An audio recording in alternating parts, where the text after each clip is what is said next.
തമിഴ്നാട് കള്ളക്കുറിച്ചി വിഷമദ്യ ദുരന്തത്തിൽ മരണസംഖ്യ 42ആയി.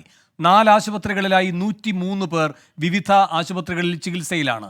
20 പേരുടെ നില ഗുരുതരമാണ്. മദ്യത്തിൽ മെഥനോളിന്റെ അംശം കണ്ടെത്തി. വിഷമദ്യ ദുരന്തത്തിൽ 3 പേർ അറസ്റ്റിലായി. സംഭവത്തിൽ തമിഴ്നാട് സർക്കാർ ജുഡീഷ്യൽ അന്വേഷണം പ്രഖ്യാപിച്ചു. ചീഫ് സെക്രട്ടറിയോട് ഗവർണർ റിപ്പോർട്ട് തേടി. അന്വേഷണം CBIക്ക് വിടണം എന്ന് BJP ആവശ്യപ്പെട്ടു. ദുരന്തബാധിതരെ മനേഷ് മൂർത്തി വിവരങ്ങളുമായി ചേരുന്നു. മനേഷ്, എന്തൊക്കെയാണ് പുതുതായി നൽകാൻ കഴിയുന്ന വിവരങ്ങൾ? വേണു, അല്പസമയം മുമ്പ് വരെ 36 മരണസംഖ്യ.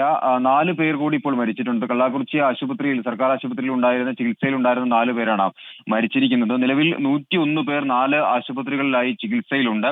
അതിൽ 20 പേരുടെ നില ഗുരുതരമായി തന്നെ തുടരുന്നു എന്നുള്ളതാണ് ഏറ്റവും പ്രധാനമായി അല്ലെങ്കിൽ ആശങ്കപ്പെടുത്തുന്ന ഒരു കാര്യമെന്ന് പറയുന്നത്.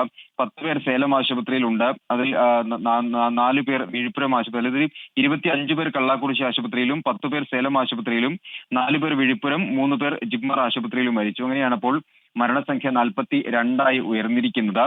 അല്പസമയം മുമ്പ് വരെ അത് 36. ഇപ്പോൾ ഇവിടെ കരുണാപുരത്ത് എത്തിച്ച മൃതദേഹങ്ങൾ ഇപ്പോൾ ആചാരപരമായ ചടങ്ങുകൾക്കെല്ലാം ശേഷം ഇപ്പോൾ സംസ്കരിക്കുന്നതിന് വേണ്ടിയുള്ള ചടങ്ങുകൾ ഇപ്പോൾ ആരംഭിച്ചിട്ടുണ്ട്. ആ ഒരു കാര്യങ്ങളും കൂടി നടക്കുന്നു. അപ്പോഴാണ് മരണസംഖ്യ ഉയരുന്ന വാർത്തകൾ കൂടി എന്തായാലും വരുന്നത്. വലിയ ആശങ്കയിൽ തന്നെയാണ് ഈ കരുണാപുരം ഗ്രാമം എന്ന് പറയുന്നത്. കാരണം ഓരോ വീടുകൾക്ക് മുമ്പിലും നമ്മൾ നേരത്തെയൊക്കെ കണ്ട കാഴ്ചതാണ്. ഓരോ വീടുകൾക്ക് മുമ്പിലും മൃതദേഹങ്ങൾ എത്തുന്ന ഒരു അവസ്ഥയുണ്ടായിരുന്നു. എന്തായാലും BJP പ്രത്യക്ഷ സമരത്തിനിറങ്ങുമെന്ന് അധ്യക്ഷൻ K അണ്ണാമലൈ പറഞ്ഞിട്ടുണ്ട്. നേരത്തെ പറഞ്ഞ് 22-ന് ജില്ലാ ആസ്ഥാനങ്ങളിൽ സമരം നടത്തും. BJPയുടെ ആവശ്യങ്ങൾ, CBI അന്വേഷണം ഉൾപ്പെടെയുള്ള ആവശ്യങ്ങൾ, മന്ത്രി രാജിവെക്കുന്ന ഉൾപ്പെടെയുള്ള ആവശ്യങ്ങൾ അംഗീകരിച്ചില്ലെങ്കിൽ നിയമസഭയിലേക്ക് മാർച്ച് നടത്തും, നിയമസഭാ മന്ദിരത്തിലേക്ക്, സെക്രട്ടേറിയറ്റിലേക്ക് മാർച്ച് നടത്തുമെന്നും BJP സംസ്ഥാന അധ്യക്ഷൻ പറഞ്ഞിട്ടുണ്ട്.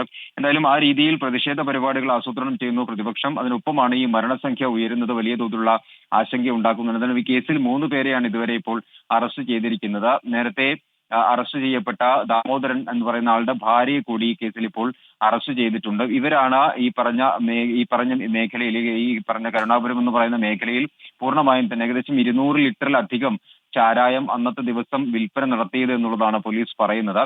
എന്നാലും കേസ് CBCIDക്ക് കൈമാറിയിട്ടുണ്ട്. ജുഡീഷ്യൽ അന്വേഷണം നടത്തുമെന്നും സർക്കാർ പ്രഖ്യാപിക്കുകയും ചെയ്തിട്ടുണ്ട്. പക്ഷേ അത് പോരാ, CBI അന്വേഷണം വേണമെന്നുള്ളതാണ് BJPയുടെ ഒരു ആവശ്യം.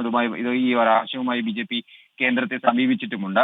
ആ രീതിയിൽ ഉള്ള കാര്യങ്ങൾ കൂടി മുൻപോട്ട് പോകുന്നു. ഇതിനിടെയാണ് മരണസംഖ്യ ഉയരുന്നത്. ശരി, തമിഴ്നാട്ടിൽ മദ്യദുരന്തത്തിൽ 42 പേരാണ് മരിച്ചിരിക്കുന്നത്. മനേഷ് മൂർത്തിയാണ് വിവരങ്ങളുമായി ചേർന്നത്.